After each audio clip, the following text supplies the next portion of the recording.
There are 6 facets of understanding. These facets offer windows into a child's understanding and transferability. The first facet is explanation. This type of understanding requires the student to explain what they know and give good reasons to support their understanding. In order to meet this understanding of my students, I try to develop units around questions, issues, and problems that demand my students to explain what they are learning. That's pretty simple to understand. Please go on. The second facet of understanding is interpretation. The students must translate the things that have been taught to current or past experiences. In order to develop this type of understanding in my students, I provide types of assessments that are far different from the typical right answer questions.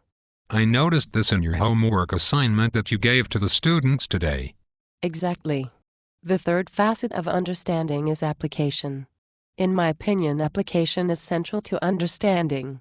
I try to provide my students with performance-based assessments that require them to apply their new knowledge into something more realistic. Good. The fourth facet of understanding is perspective. In order for my students to obtain this type of understanding, they must see things from another point of view.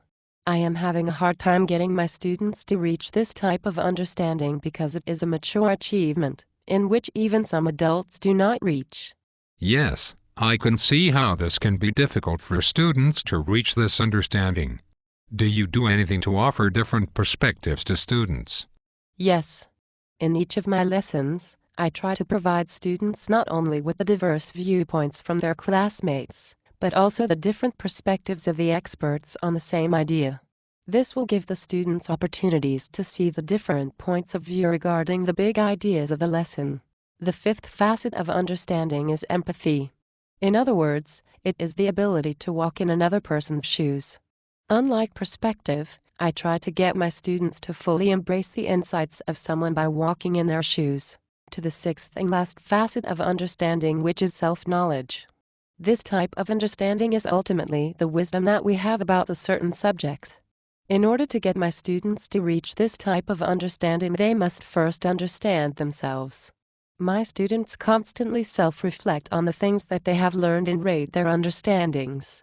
This simple activity allows my students to gain their self-knowledge on the lesson, as well as provide me the information that I need in order to see if my students are understanding the information that I am teaching. Thank you for enlightening me on the 6 facets of understanding.